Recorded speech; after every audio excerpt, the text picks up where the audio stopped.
Punta tayo ngayon guys sa ilog. Yon.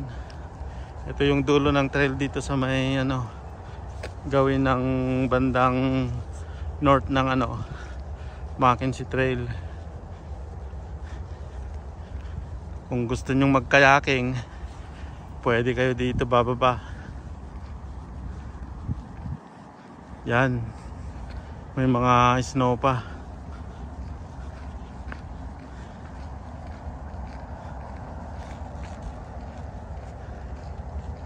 Nandyan guys yung olimel, yung katayan ng mga baboy. Kinakatay nila dyan bawat araw, 3,000. Ito oh. Marami pang snow.